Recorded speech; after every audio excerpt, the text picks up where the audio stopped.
Mensajes, relatos y experiencias en Cosechando Historias. Los relatos que hacen historia, que hacen camino.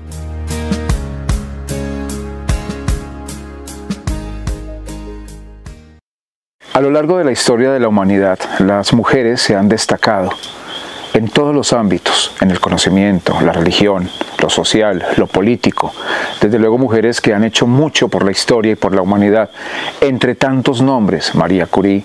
En Colombia recordamos a muchos personajes, como por ejemplo María Cano, Policarpa Salabarrieta, personajes de la historia política del universo, que de una u otra forma han marcado la sociedad y el progreso de la misma. Y en Cosechando Historias, por lo general, nuestros invitados siempre son dominicanos. Pero hoy tenemos una persona que no es tan dominicana, pero que ha hecho mucho por las mujeres dominicanas. Bienvenida Margarita Rivera a Cosechando Historias, a Dominicano TV y desde luego a Santo Domingo.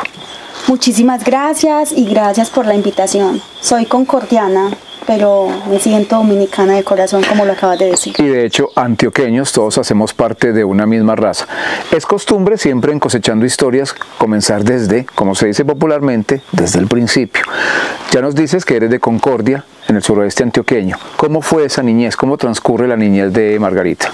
Nací en el hermoso municipio de Concordia, en el suroeste antioqueño, municipio cafetero, balcón cívico del suroeste antioqueño, cuna de la trova, tierra de Nito Restrepo, de Salvo Ruiz.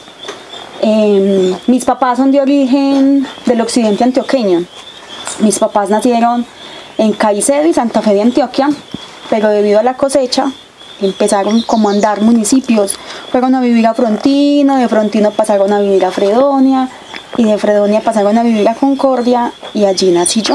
Y porque es parte de una cultura muy antioqueña y también que tiene que ver con Risaralda, Caldas y Quindío, familias muy nómadas que siempre están detrás de la cosecha buscando de pronto dejar sus raíces, pero que las mismas circunstancias de la vida no lo permiten. Sí, mis papás en ese trasegar de tanta andanza, digámoslo así, se quedaron viviendo en Concordia y allí nací yo. Mi papá lo asesinaron cuando yo tenía 4 años. Él, de Fredonia, consiguió una finquita en Concordia y allá en Concordia lo asesinaron cuando yo tenía 4 años. Eso pude compartir con mi papá pues como hasta los 4 años. Antes de hablar de ese episodio tan lamentable de la vida familiar, ¿una familia compuesta por cuántos hermanos? Somos 7 hermanos, 3 mujeres y 4 hombres. Uno de ellos pues hoy nos acompaña desde el cielo. ¿Y todos estaban radicados en el área urbana o rural del municipio? No, llegamos a vivir al casco urbano del municipio, a un sector que se llama Hoyo Frío, que fue donde yo nací, y luego nos fuimos a vivir a la vereda del Villar Camposanto, que es donde actualmente todavía vivimos. Y antes de ocurrir este hecho lamentable del asesinato de su señor padre, ¿cómo transcurrieron, si tiene recuerdos de esos primeros años de infancia en Concordia? Mi papá era un hombre trabajador, un hombre noble, un hombre muy cariñoso, un hombre dedicado a la familia, era un hombre emprendedor, era un hombre muy soñador. Eso recuerdo de mi papá. Típico paisa, típico hombre emprendedor, trabajador, labriego, sí, que quiere sacar adelante su familia. Cuando él fallece, obviamente una familia se parte en dos en el momento en que un miembro tan importante como es el patriarcado o el matriarcado, según sea el caso, se va de nuestro lado por la circunstancia que sea. ¿Qué comienza o qué sigue para ustedes como familia? Cuando mi papá lo asesinan, entonces mi mamá quedó como mamá y papá. Y mi hermano, el mayor, fue quien nos terminó como de sacar adelante a todos, porque yo era la niña. Tenía un hermanito que hoy está en el cielo, pues que tenía el síndrome de Down. Entonces él hizo como ese rol de papá, terminar de criarnos a todos y sacarnos adelante. Y en ese momento en el que ustedes ya comienzan a darse cuenta que una familia sin ese núcleo familiar, de ese núcleo patriarcal, pero que la mamá asume el rol de padre y madre, ¿la niñez cambia para ustedes radicalmente? O igual, pues porque el niño a veces permea todo eso que sucede a su alrededor, ¿ustedes continúan su vida normal o qué comienza a suceder en la existencia de cada uno de ustedes? Mi hermano el mayor se hizo pues cargo de nosotros como familia, pero de igual manera es muy triste uno crecer sin papá, porque todos los niños en la niñez tienen su padre al lado, y uno saber que no, y que era un vecino que le había quitado la vida, y usted tener que seguir viendo el vecino, seguir viendo la familia, y saber que por nada, simplemente por un lindero, por algo tan simple, pues usted no tenía papá. Y lamentablemente en un país como el nuestro, cuando hay ese deseo de poder, de querer tener más, lo que pasa a un segundo plano es la vida. Hay una anécdota muy triste alrededor de su infancia, y es que usted llevaba a sus amiguitos, a sus compañeritos a mostrarles el sitio donde había sido asesinado su padre. Sí, la vereda donde yo vivo ha sido una vereda siempre muy aislada del municipio, una vereda bastante olvidada. ¿A cuántas horas del casco urbano? Es muy cerca, está 10, 15 minuticos. Entonces los pocos amigos que tenía pues en la niñez, porque éramos muy pocos. Entonces cuando ellos iban a mi casa, pues yo les mostraba, yo les decía, ahí murió mi papá. Es muy lamentable, y es un llamado para las autoridades, que a veces corregimientos, veredas o municipios tan cercanos al casco urbano de una u otra forma estén tan aislados y estén tan atrasados, y que las autoridades no hagan algo para que ese atraso desaparezca. Sí, muchas veces puede ser por la cercanía, pensarán que no necesitamos, pero hoy es una vereda que ha ido evolucionando, que en ese entonces era muy olvidada, hoy ya ha ido evolucionando poco a poco, ya ha ido siendo más visible. Inevitablemente el tiempo transcurre, todos crecemos. Después de ese hecho tan lamentable, tan triste en la vida familiar, ¿qué continúa para ustedes? ¿Siguen en la vereda o se desplazan al municipio? No, nunca salimos de la vereda. Allá hice mi primaria. En el año 1996, por primera vez, llegó la escuelita. Y un señor muy querido nos prestó una casa vieja que tenía. Entonces ahí iniciamos, como 15 niños de la vereda, iniciamos a hacer la primaria en una casa vieja, donde recuerdo que habían como 4 pupitres y muchos murciélagos por todas partes. Afortunadamente los humanos, y ya con la tecnología y el modernismo, nos permite el que los recuerdos no solamente queden en nuestra mente, sí, en nuestro corazón. Y las fotografías nos acercan a esos momentos, a esos instantes que marcaron nuestra vida, y que si tuviésemos la oportunidad de regresar, podríamos regresar a esta casa. Sí. Esta casa ya no existe. La tumbaron pues porque ya la vereda tiene escuela nueva, una escuela muy linda. Entonces esta casita ya no existe, pero en esta casita hay recuerdos muy lindos de personas maravillosas y de seres maravillosos. Compártenos algunos de esos recuerdos. Vamos a tratar de hacer un juego, de trasladarnos a esa niñez cuando corrías por esos prados, cuando recibías esa instrucción académica que te pudo haber marcado en algunos aspectos. Recuerdos y momentos inolvidables de aquella época. Esta casita éramos 10, 15 niños máximo los que habían en esta casita, y a las 10 de la mañana salíamos a recreo, y el recreo era, nos daban una colada de bienestarina. Ya eso poco lo ven en las escuelas, sí, así es, porque ya la alimentación, la infraestructura y muchas cosas pues ha mejorado. Sí, no es que se roban los dineros. Sí. Entonces, claro, pero siempre a las 10 de la mañana era una emoción salir a correr, no teníamos uniformes, todos éramos en botas, en vestidos, salir a correr por las mangas, a comer limón, unas toronjas grandes, recuerdo que habían en la parte delantera de la casita, habían unas toronjas y éramos felices comiendo toronjas con sal y limón, y esa colada de bienestarina que nos daban todos los días, que recuerdo que con la cuchara empezábamos a buscarle la leche, pero la leche no estaba por ninguna parte y no sabía sino a humo. Pues no me gusta la bienestarina por eso. Queda el recuerdo del sabor. Sí. Los compañeros, uno de esos amiguitos que uno recuerda y que se va a llevar en el corazón para siempre. ¿Alguien en particular? Son muchos, pero con la que más contacto tengo es con una amiga que se llama Viviana Dávila. Ella fue pues muy cercana a nosotros, incluso siempre nos han dicho que si somos de la familia, pero toda la vida, entonces junticas desde niñas, ahora grandes.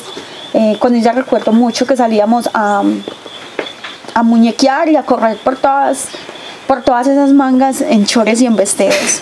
Y sabes que por esa magia de la televisión y del modernismo tenemos a Viviana Dávila y nos va a contar de esas experiencias aquí en Cosechando Historias.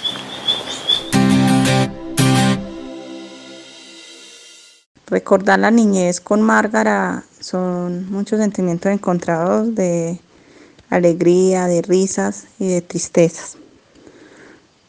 Tuve la fortuna de disfrutar de su amistad en la niñez, donde estudiamos juntas los primeros años de primaria en la vereda del Villar Camposanto, donde la escuela era una casa que prestaba en ese tiempo un propietario de la misma comunidad. Disfrutamos muchos momentos felices, como les digo, momentos también tristes, donde ella, sus 4 añitos de edad, perdió a su padre por temas, le quitaron la vida. Y recuerdo mucho de Márgara, que cada que uno visitaba su casa, a sus mamás, a sus hermanos, con mi familia, lo primero al llegar a la casa de Márgara era ella cogernos de la mano y llevarnos al sitio donde le habían quitado a su padre. Era algo muy triste. Ella, una pequeña como yo, uno en esa edad no asimilaba de pronto bien las cosas, pero tengo ese recuerdo tan triste que ella y su familia tuvieron que pasar. Recuerdo que era una niña muy inteligente, en clases era muy participativa, era líder, desde pequeña mostró el liderazgo, las capacidades, y uno como amiguita, como compañera de estudio, veía el potencial, veía que ella iba por grandes cosas, con sus dificultades en el campo económicas, muy difícil, como todo, pero siempre perseverante. Ya en su juventud fue madre muy joven, siempre luchando, tocando puertas en un lado, en el otro, en muchas ocasiones se la cerraron, en otras le dieron la oportunidad, donde tiene experiencias bonitas, recuerdos muy bonitos, pero experiencias también muy, muy tristes y desgarradoras. Fue la primera mujer concejal del municipio de Concordia 2016-2019, donde Márgara también tiene muchas, muchas tristezas en ese periodo. Bueno, luego Márgara viaja a la ciudad buscando nuevas oportunidades, buscando siempre motivada a salir adelante con sus 2 hijos. Y bueno, como lo ha dicho ella en varias entrevistas, como lo ha dicho ella, donde llega, encontró un angelito que ahora es su compañero de vida. Y bueno, ahí sale Márgara a flote, saca su luz propia y ahora lo que conocen de Márgara.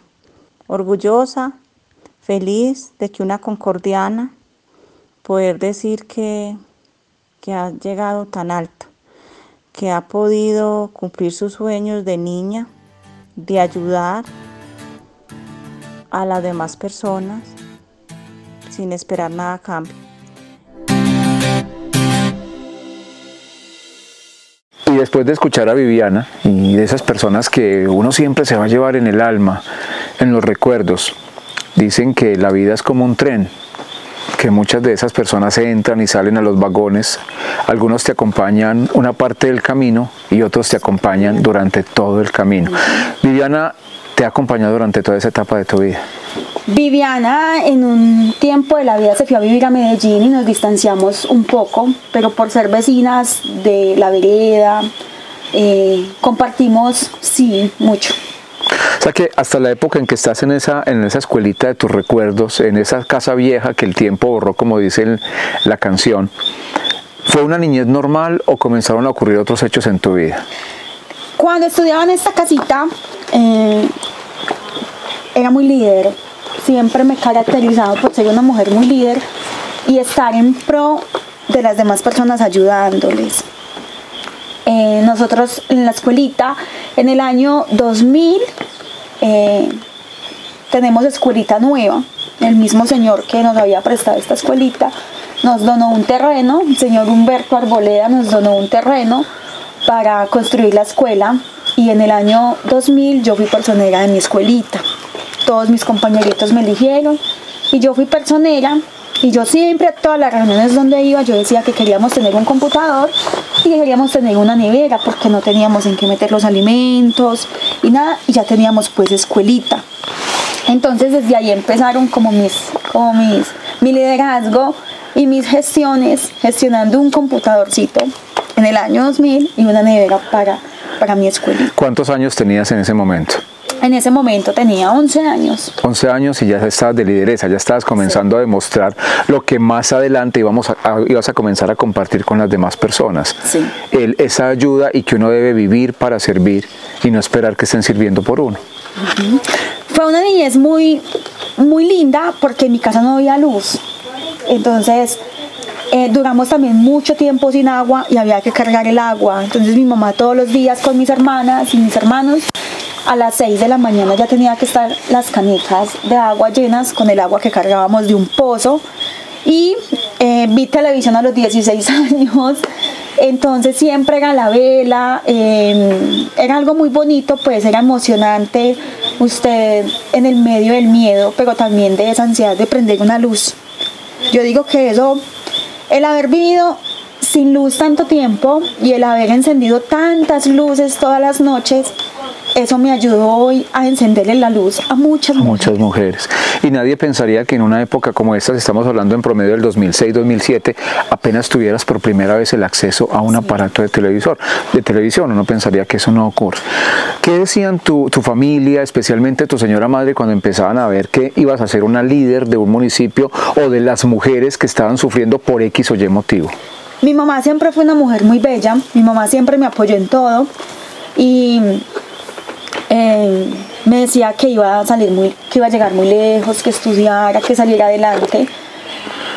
Desde muy niña me apasionaba el tema de la belleza, el tema del maquillaje, el tema de la moda, pero mi mamá me decía, no, muy bueno que usted estudiara, que fuera abogada, o cierto, porque era la esperanza de la familia, porque ninguno de mis hermanos son profesionales. Pero mira que es muy bonito, porque por lo general un niño, cuando comienza a descubrir que tiene fortalezas, actitudes o aptitudes para una profesión o carrera determinada, siempre son los medios de comunicación los que influyen. Y nos cuentas que desde niña, sin tener acceso a esos medios de comunicación, ya se despertaba ese amor por el maquillaje y por ver a las mujeres organizadas, bonitas. Porque mi mamá fue una mujer muy linda y mi mamá cosía. Entonces, por allá cada año, mi hermano, pues el mayor, me compraba una mudita de ropa para todo el año. Y mi mamá cosía. Entonces mi mamá me hacía ropita en una máquina de coser. Viviana, mi amiguita, ella le mandaban mucha ropa de Medellín, porque ella tenía pues más familia en Medellín y todo, y le mandaban mucha ropa de Medellín, y ella la compartía conmigo. Entonces mi mamá en la máquina de coser me la arreglaba. Y se fue despertando ese amor por... Se fue despertando. Yo la veía cosiendo y la veía como transformaba algo que quizás era feo o grande, y ella lo adaptaba a mí. Entonces me despertó eso. y con los años, no, que eso vamos a hablar más adelante, ya no transformabas prendas de vestir, pero transformarte vidas a lo largo de tu experiencia. Los 11 años estás, como tú mismo la manifiestas, en esa casita donde aprendiste, donde jugaste. Ya después de salir de esa casa, ¿dónde continúa la instrucción académica? En la institución educativa de Jesús, en el colegio. En Concordia. En Concordia. Allá terminaste el bachillerato. Sí, allá terminé el bachillerato. A los 11 años ya comienzas a trabajar para y con tus compañeros por el bienestar. En el colegio, ¿qué más comenzaste a hacer para que el colegio o tus compañeros tuvieran mejor bienestar? En el colegio, mis amigas eran mujeres muy diferentes a mí, porque ya ellas vivían en el pueblo, tenían acceso a más cosas, pero de igual manera yo les compartía lo que tenía. Para ese momento, estamos hablando de los 15, 16 años de edad, ¿no había tiempo para el amor o ya había por allá ese corazón que comenzaba a ser flechado? A mis 16 años, yo diría que me enamoré, ¿cierto? Y a los 16 años, yo me voy de mi casa. Me voy a vivir con el papá de Isabela, que hoy es el papá de mi hija. Duré 7 años con él. Allí pasaron muchísimas cosas porque ahí quedaron todos mis sueños, ¿cierto? Entonces, soñaba con ser concejal siempre, aspiré al consejo, pero me retiré de la lista y pasé a hacer labores de campo. Entonces me volví una mujer que cogía café, que cuidaba cerdos, que cuidaba gallinas, porque estaba impulsando un hogar y una familia para que saliera adelante. ¿Pero te fuiste detrás de un sueño fallido o de un sueño que se hizo realidad y se convirtió en pesadilla? Yo diría que fueron las circunstancias. Yo me fui de mi casa porque me vi como presionada, ¿cierto? Entonces, ese día que yo me fui de mi casa, tuve una discusión con mi mamá, con un hermano mío, y eso me ayudó como a irme de la casa. Siento de que la persona con la que me fui no se sentía segura y no estaba enamorada de construir muchas cosas conmigo. Llevábamos 2 meses viviendo juntos y fue la primera vez que me levantó la mano. ¿Cuánto tiempo compartieron o sea, 2 meses, pero después de ellos siguieron compartiendo juntos o tomaste la determinación, que es lo que debieran hacer las mujeres cuando se falta el respeto por primera vez? Seguí por temor, por miedos, ¿cierto? Que ocurre mucho. Yo decía, no, pero volver a mi casa. Yo tenía 16 años, él tenía 24 y yo dije, no, voy a aprender y voy a poner todo de parte mía. Yo no sabía hacer de comer. Pero vivíamos en una casita con necesidades, con todo, y un día nos fuimos a pasear a Ciudad Bolívar y yo le dije, mira, salgamos adelante. Encontramos una señora que tenía unos galpones de gallina y ella le contó que esas gallinas le daban pues como el sustento para poder vivir, y yo le dije, mira que esa señora vive de eso, venga, hagámoslo. Y empezamos. Yo siempre fui una mujer muy motivadora. ¿Ya había ocurrido el maltrato, el primer maltrato físico? El primer maltrato físico ocurrió cuando llevábamos 2 meses de estar viviendo juntos, que él me levantó la mano por primera vez. Y después de ello, supongo que se arrepiente y dice que va a cambiar y siempre se busca una oportunidad para seguir adelante. Él siempre me decía que me fuera para mi casa, que yo no sabía hacer nada, e incluso se refería con palabras muy despectivas hacia mí. Yo para él era un táparo, para él era un hierbo, o sea, cosas realmente muy, muy hirientes. Minimizaban la calidad de mujer. Siempre me minimizaba, pero yo siempre seguía ahí. Luego construimos, se consiguió la finca donde nació Isabela, la finca donde vivimos, y las cosas llegaron en un momento donde pensábamos que iban a mejorar, pero no mejoraron porque yo sentía que él en parte se avergonzaba de mí. ¿Y continuó el maltrato físico y psicológico o paró? El maltrato paró pero luego continuó. Yo siento que las cosas cuando pasan y cuando una relación se acaba, no juzgo a las mujeres porque no siempre los fallos vienen de las mujeres. Y cuando en una relación las cosas no funcionan es porque empezaron mal, diría yo, desde el principio. Además porque hay una situación generalizada en un país, en países latinoamericanos y en este caso específico Colombia, cuando por miedo a denunciar, por miedo a ser criticados dentro de esa sociedad machista que existe en Colombia y que existe en nuestras tierras y sobre todo en el campo, no se denuncia y se vuelven permisivos ante este tipo de comportamientos. Sí, hoy en día que trabajo tanto con las mujeres, veo que muchas veces el hombre no es el maltratador. La maltratadora soy yo como mujer que permite que me maltrate. Eso está muy bien, es excelente escuchar esa frase. No son los hombres los maltratadores, sino la mujer la que permite el maltrato. ¿Cuánto tiempo transcurre, cuántos años para decidir si fue que usted tomó la decisión de retirarse de esa relación o todavía hay algún tipo de contacto? Vivimos juntos 7 años, no todo fue malo pues, porque hubo momentos de la historia muy buenos. Quizás uno de esos es que eso me ayudó a ser una mujer berraca, una mujer valiente, una mujer esforzada. ¿Te fortaleció? Sí, yo no le veo impedimento a nada. Una de mis frases que me caracteriza y siempre digo es que al frente del miedo siempre encontramos el éxito. Cuando yo me separé, yo volví a mi casa y... ¿Tú lo dejas y regresas a tu casa? Nosotros nos dejamos y yo regresé a mi casa. ¿Fue de común acuerdo o llegada a las circunstancias porque no se resistía más lo que se estaba viviendo? ¿Fue de común acuerdo? Pasaron muchísimas cosas, pasaron muchas cosas y quizás en algún momento de la vida pensamos en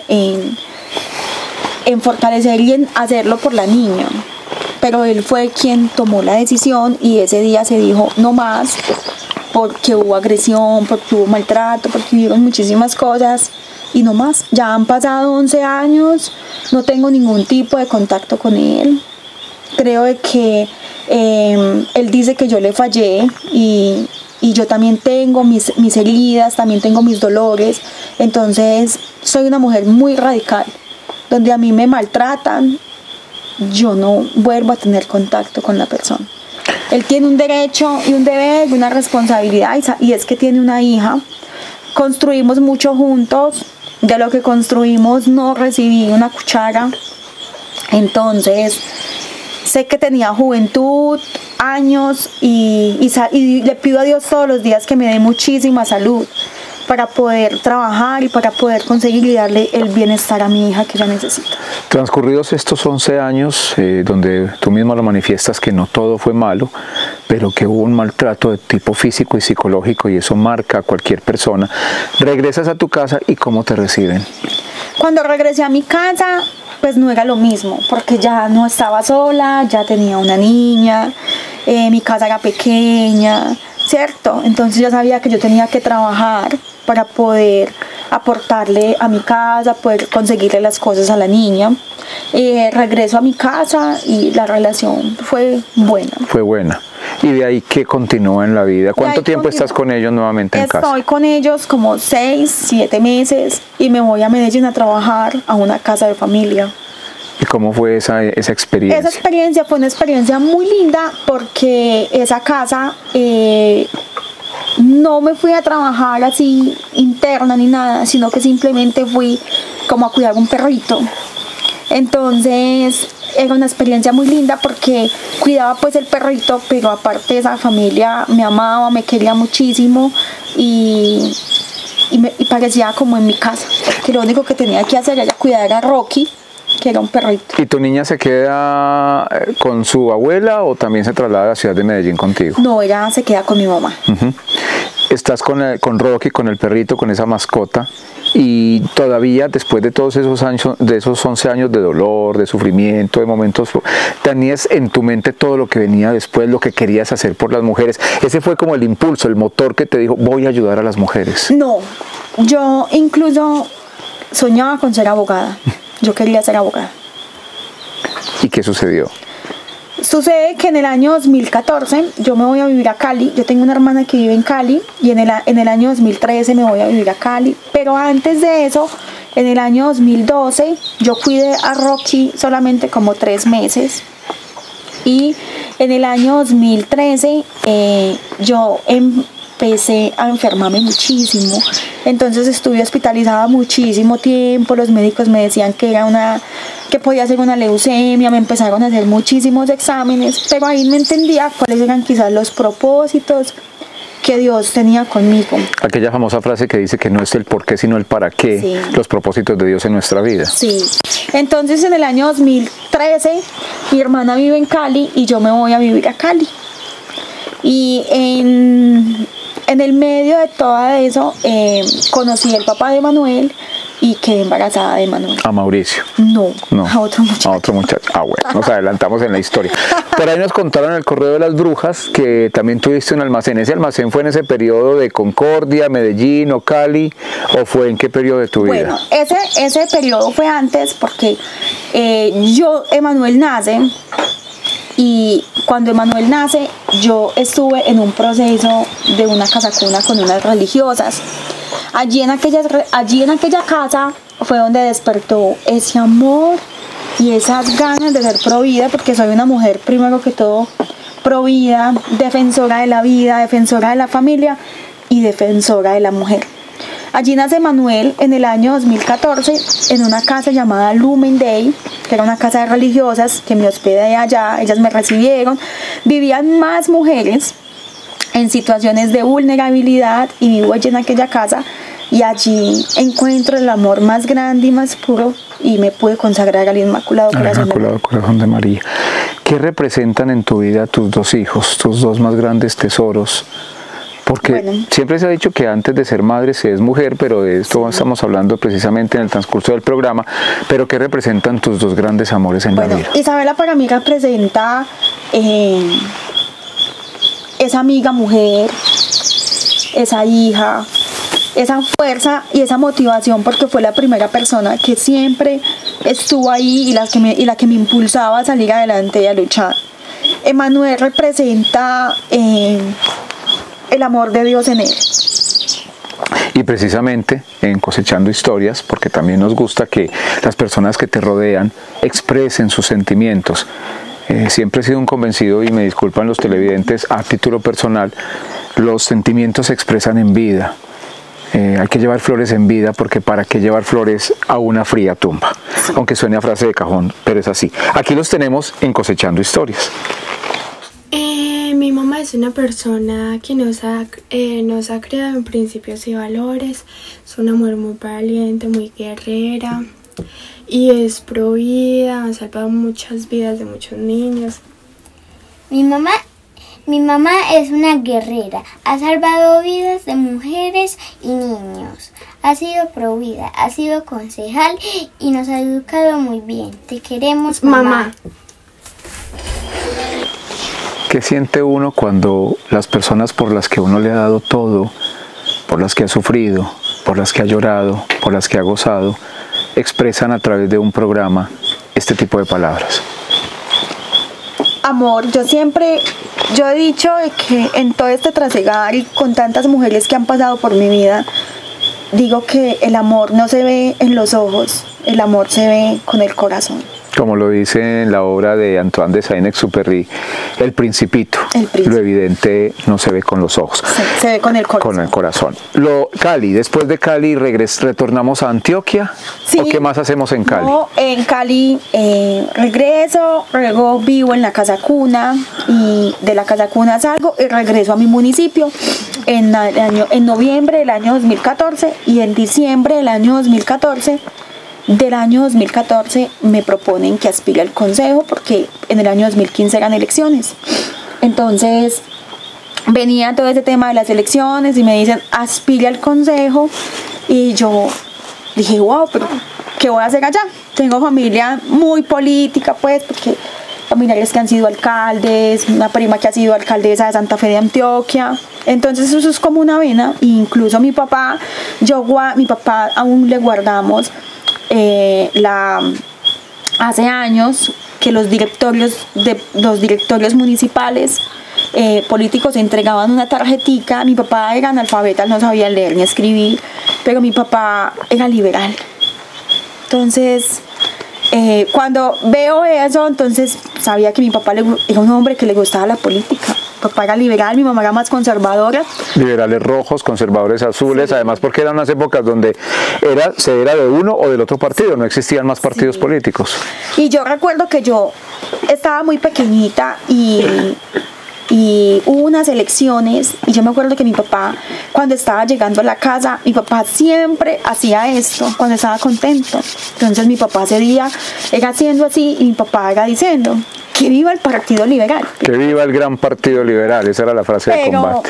Pues uno era muy niño como para entender, pero él tenía eso es como una escarapela que los identificaban de que eran militantes oficiales de un partido. No es como hoy que la gente dice yo soy del centro, y viven metida en todos los partidos donde más les den, ¿no? Cuando eso era de corazón. Y que de hecho lamentablemente hacia la década de los 50 esa escarapela, carné o identificación fue la responsable de que uno u otro partido entre sí en los diferentes municipios de Colombia se mataran, pero eso es para otra historia, para otro programa. Sí. Entonces ahí regreso a Concordia y inicio orándole muchísimo a Mamita María, porque ya era consagrada, que fuera ella quien me ayudara a tomar la mejor decisión. Yo no sabía a qué me iba a enfrentar, pero quería hacer el ejercicio de corazón, quería servir.